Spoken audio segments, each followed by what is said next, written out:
Hello and welcome back to the channel. Today we are going to start with data privacy and security in data analytics. Imagine you're browsing an e-commerce site and a few clicks later you start seeing ads for that product everywhere on social media, on YouTube, even in your emails. This isn't magic, it's analytics, tracking, and data pipelines working in real time. But what if the data, your preferences, browsing history, or even health conditions were leaked? Data privacy ensures that the systems collecting your digital footprints do so transparently, ethically, and securely. When privacy is neglected, it's not just individuals who suffer. Entire companies lose credibility, face lawsuits, and lose billions in market value. So, in the age of data driven everything, privacy isn't a feature, it's the foundation of user trust. Let's go back 20 years. The internet was exploding, but user protection laws hadn't caught up. Companies collected massive amounts of data with little accountability. That changed in the 2010s when incidents like Cambridge Analytica showed just how powerful and dangerous data misuse could be. This triggered governments to step in. Europe led with GDPR reshaping global practices. Then came CCPA in California, followed by regional laws in Brazil, India, South Africa, and more. These aren't just legal documents.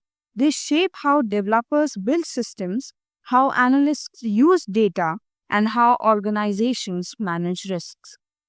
If you're working with international users, you're operating in a legal maze, and ignorance is no excuse. Every major privacy law is built around a set of core ideas, and these aren't technical, they are human centric principles.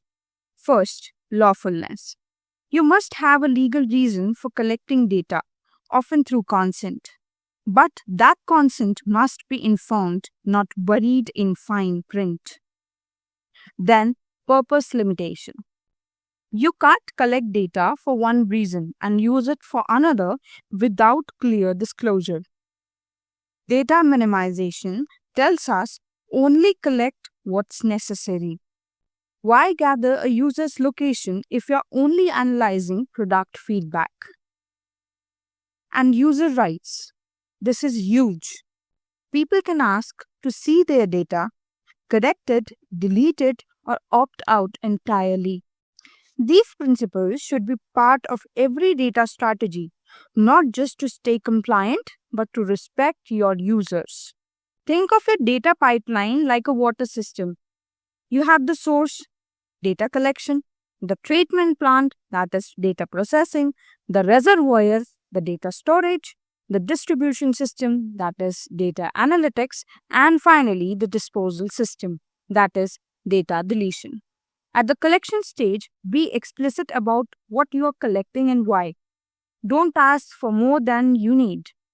When processing data, make sure you are staying within the scope of user consent. Store it securely using encryption and implement access control so only the right people can access it. When sharing data, even internally, mask or anonymize it. And never forget deletion. This is where many companies fall short. Users have the right to be forgotten. Your system should make that easy.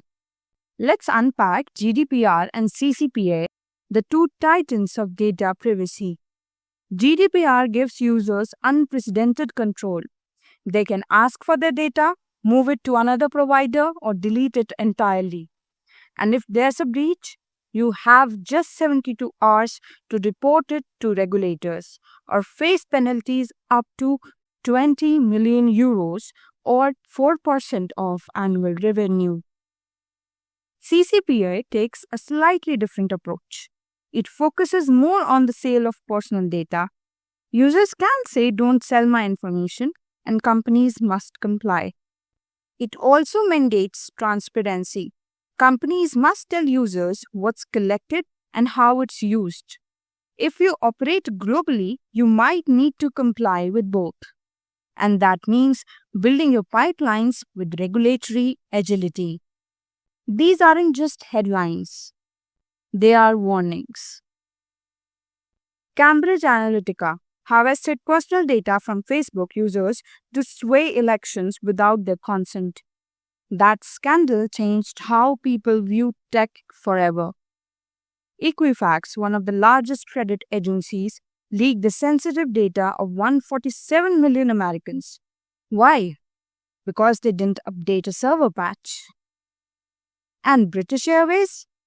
A cyber attack led to payment data exposure. GDPR hit them with a record fine of 183 million euros. In all cases, the cost wasn't just financial, it was reputational. CEOs were grilled by governments, customers left in droves, and trust was shattered. If you are handling data, security isn't a back-end feature. It's a boardroom priority. Let's break down 3 key techniques: encryption, tokenization, and anonymization. Encryption is like locking your data in a safe. Even if hackers steal it, they can't read it. Use it both in transit, that is while sending the data, and at rest, that is while storing it.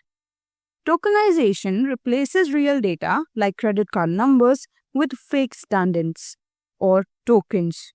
It's great for protecting sensitive fields while keeping database structure intact. Anonymization goes a step further. It removes all personal identifiers. Even if the data is leaked, you can't trace it back to anyone. These are not interchangeable tools. They each serve a different role. Smart pipelines combine them based on context, risk, and use case. Let's talk about internal privacy. Who gets to see what? Role-based access control ensures that only authorized people can access sensitive datasets. A marketing analyst doesn't need HR salary data. Audit logs help you monitor activity, who accessed what, when, and why. This becomes crucial during breach investigations. Then comes governance. The policies around data classification, retention, and archival. Is this data public, internal, or restricted? How long should it live in the system? Tools like IAM, that is Identity and Access Management, and DLP, that is Data Loss Prevention, automate a lot of this. But the policies need to be defined by you.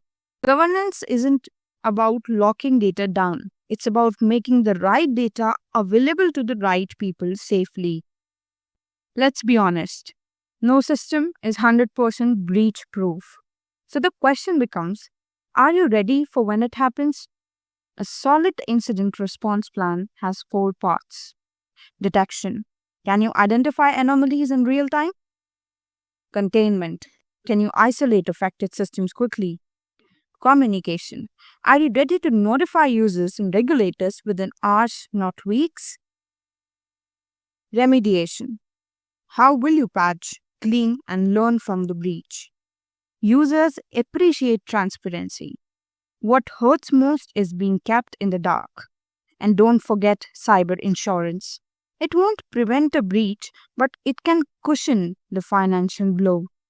In today's landscape, breach readiness isn't a tech function. It's a leadership mandate. What if I told you that privacy is easiest when it's designed from the start? That's what privacy by design means. It's about integrating privacy into the architecture of our systems, not slapping it onto the end.